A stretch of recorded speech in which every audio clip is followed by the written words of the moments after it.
darkness set in, the mist drifted off the deep acreage of sugarcane that flattened back to the surrounding slough and mire.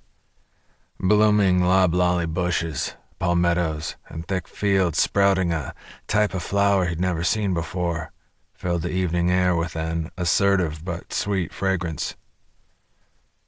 The Nail family lived in an antediluvian mansion that had been built long before the separation of states. He saw where it had been rebuilt after Civil War strife, and he could feel the dense and bloody history in the depths of the house.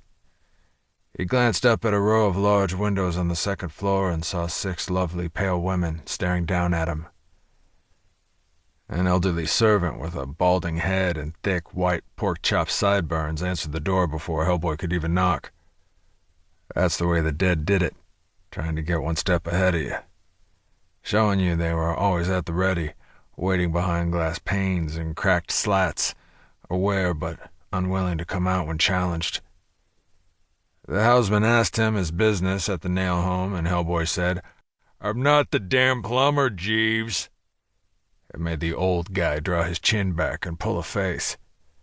His tidy uniform hung off his thin, frail frame, the black suit coat shabby but well-brushed, his frayed shirt collar clean and starched. Maybe times weren't so good for the Nail clan either. The houseman gestured for him to follow and led him down lengthy corridors past colonial furniture and glass cases containing medals, swords, and antique guns. No photos anywhere. Nothing very modern that he could see. He started getting the feeling he'd been suckered by the spirits again, and just imagined the houseman was really a skeleton and the girls upstairs were long murdered. The home seeped age and sovereignty. The walls were filled with oil paintings going back a century and a half of wars, showing angry-faced little men wearing flashy uniforms and carrying sabers, their lips curled into the smallest of bitter smiles. The portraits whispered to Hellboy, chanting in melodic yet hissing voices, really trying to get under his skin. And they mentioned a few of his major failures, the towns he'd wrecked, the people he couldn't save. Nearly all the dead seemed to know about such things now, chatting him up around the water coolers of the abyss. "Shut up," he said as he walked by. "What's that?" the houseman asked. "Nothing, Jeeves." The houseman spun, a pretty dramatic move for an old guy like that. "My name's Waldridge. I've been taking care of the Nail family since I was still a child of 12. Same as my daddy and his daddy before him. You might frown on my life, find it worth snickering about. Hey now, wait a minute, buddy. But I don't let no man, whether he's white or black or red, speak to me with contempt.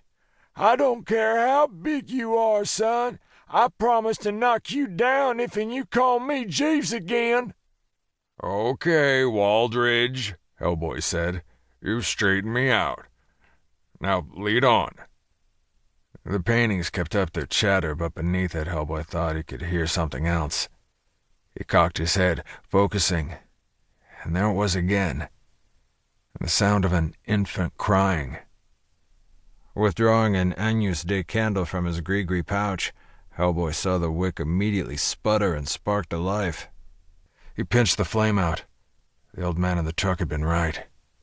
A lot of black luck ran wild in this house. But that didn't mean much in itself.